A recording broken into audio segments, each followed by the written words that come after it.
बहुत समय पहले की बात है। पहाड़ी इलाके में बसा एक छोटा सा गांव जिसका नाम चंदनपुर था। वहाँ के लोग हरी सब्जियाँ और गेहूँ, धान, मक्का आदि जैसी फसलें उगाकर और उन्हें बाजार में बेचकर अपना जीवन यापन करते थे और आपस में मिलजुल कर रहते थे। उसी गांव के एक छोर पर एक छोटा सा घर था। उसी घर में एक सावित्री देवी अपने बेटे आकाश और 2 बेटियों के साथ रहती थीं। बड़ी बेटी का नाम माया था, छोटी बेटी का नाम पल्लवी था।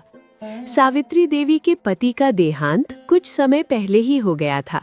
इसीलिए सावित्री देवी जंगल में जाकर लकड़ियां काटकर और उन्हें बाजार में बेचकर अपने बच्चों को पाल रही थीं। इसी प्रकार कुछ समय बीता। एक दिन सुबह सुबह सावित्री देवी जंगल में लकड़ियां काटने के लिए निकल पड़ी। चलते चलते वो जंगल में पहुंची और लकड़ियां काटने लगी। कुछ देर लकड़ियां काटने के बाद बोली, हे भगवान, तुमने हमें 2 बेटियां और 1 बेटा दिया, लेकिन उनकी शादी होने से पहले ही तूने मेरे पति को अपने पास बुला लिया और अब मैं भी बूढ़ी हो चुकी हूँ। इस बुढ़ापे में मैं जितना कमाती हूँ उतने से तो केवल घर का खर्चा ही चल पाता है। ऐसे में मैं तीनों बच्चों की शादी कहाँ से करूँगी? इसलिए मैं क्यों ना अपने बेटे आकाश को कुछ काम करना सिखाऊं?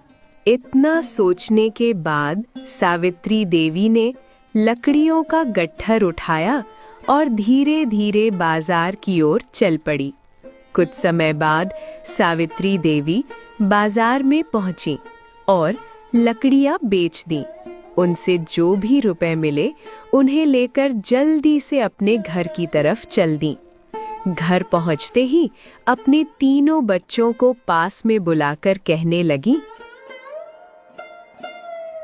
सुनो बेटा आकाश, अब मैं बूढ़ी हो चुकी हूँ, इसलिए हमसे ज्यादा कुछ काम नहीं होता है। इतना सुनकर आकाश धीरे से अपनी माँ से बोला, हाँ माँ, अब तुम बूढ़ी हो चुकी हो, इसी कारण तुमसे ज्यादा काम नहीं हो पाएगा। लेकिन माँ, मैं तो तुमसे रोज कहता हूँ कि हमें भी कुछ काम बता दो जिससे मैं आपका हाथ बटा सकूं, और तुम हो कि हमें कोई काम बताती ही नहीं। नहीं बेटा, मैं तो पहले ही सोच रही थी कि तुझे कुछ काम बता दूं जिससे तू हमारा सहारा बन सके। फिर माँ, तुमने हमें अभी तक कोई काम बताया क्यों नहीं?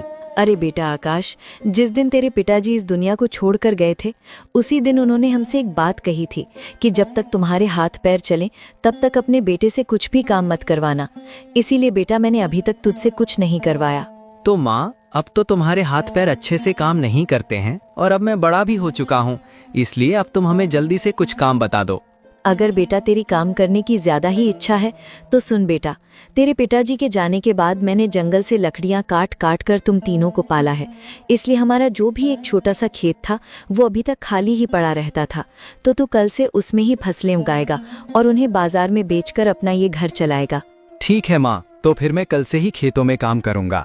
ये सब बातें सुनकर पास में खड़ी सबसे बड़ी बहन माया धीरे से आकाश से कहने लगी, तो भैया आप चिंता मत करिए, हम दोनों बहनें मिलकर घर का सारा खाना बनाना, पानी भरना, बर्तन धोना, झाड़ू पोछा और बाकी सारे काम संभाल लेंगी।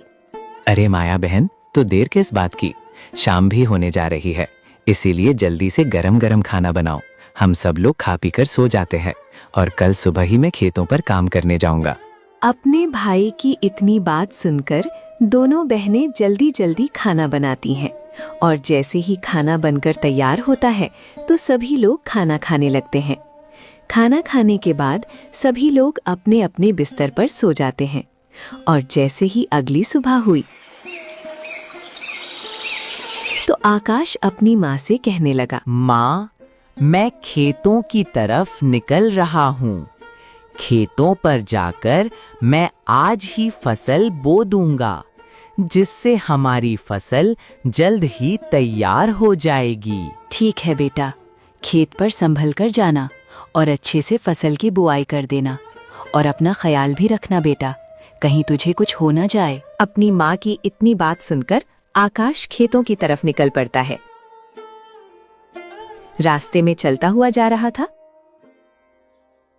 तभी देखता है कि कुछ लड़के अपने पिताजी के साथ खेतों में काम कर रहे। यही सब देखकर आकाश अपने मन में सोचने लगता है, हे भगवान, अगर मेरे पिताजी होते तो आज मैं भी अपने पिताजी के साथ खेतों में काम करता, लेकिन तूने पहले ही मेरे पिताजी को अपने पास बुला लिया।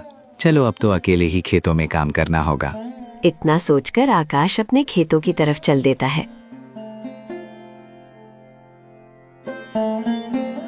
कुछ देर बाद वो अपने खेत पर पहुंच जाता है और अपने खेतों की खुदाई करने लगता है। उधर घर के बाहर दोनों बहनें झाड़ू लगा रही थीं और सावित्री देवी दरवाजे पर खड़ी अपनी बड़ी बेटी माया की तरफ देखे जा रही थीं। फिर अंदर जाकर अपने मन में सोचने लगी, अरे, हमारी बड़ी बेटी माया तो सच में शादी के योग्य हो गई है। अब हमें जल्द ही उसकी शादी करनी होगी। हे भगवान, इतना तो पैसा मेरे पास है ही नहीं कि मैं अपनी बड़ी बेटी माया की शादी कर सकूं। चलो, अब जल्द ही इसके बारे में आकाश से बात करूंगी कि बेटा, अब माया शादी के लायक हो गई है, कुछ पैसों का इंतजाम करना होगा। इतना सोचकर सावित्री देवी अपनी दोनों बेटियों के पास चली जाती हैं। इधर आकाश खेत में फसल की बुवाई करने के बाद खेत की खुदाई कर रहा था। तब तक शाम हो जाती है। शाम होते ही आकाश घर की तरफ निकल पड़ता है। गांव पहुंचते पहुंचते काफी रात हो चुकी थी और जैसे ही घर के अंदर पहुंचा तो देखा माँ और दोनों बहनें सो रही थीं। ये सब देखकर आकाश अपने कमरे में गया और सो गया। आज वो हारा थका था, इसलिए जल्दी ही सो गया। उसने आज खाना भी नहीं खाया था।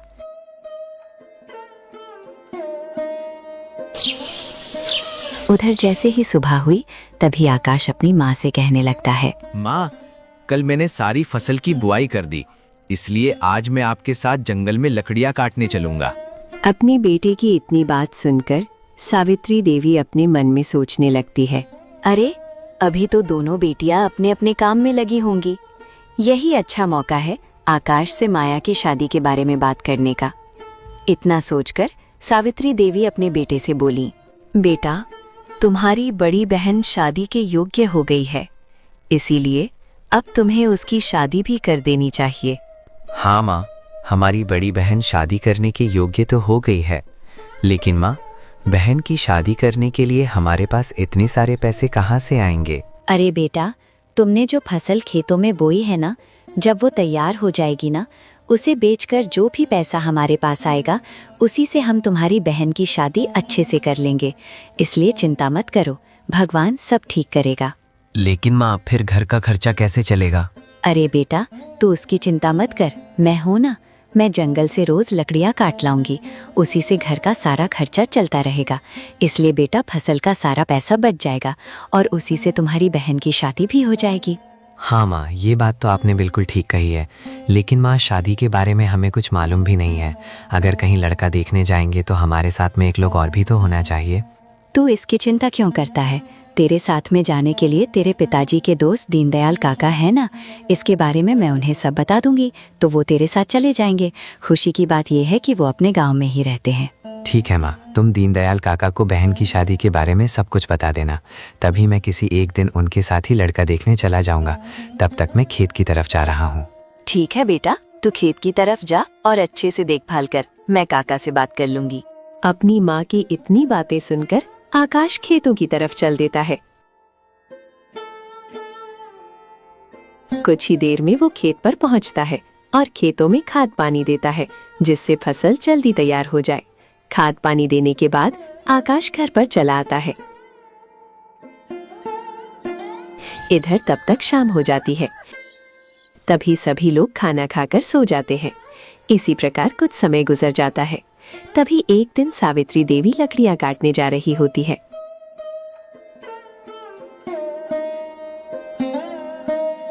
उसी समय रास्ते में उन्हें दीनदयाल काका मिलते हैं। तब सावित्री देवी दीनदयाल काका को अपनी बेटी की शादी के बारे में सब कुछ बता देती हैं। सावित्री देवी की बात सुनकर काका कहते हैं, अरे, ये तो बड़ी खुशी की बात है और आपको चिंता करने की कोई बात नहीं है, क्योंकि हमारी नज़र में एक लड़का है, उसी के साथ आपकी लड़की की शादी करवा देंगे। और हाँ, वहाँ आपकी लड़की खुश भी रहेगी क्योंकि वो अकेला ही है। तो कल सुबह ही आप अपने लड़के को मेरे पास भेज देना, हम दोनों रिश्ता पक्का कराएंगे।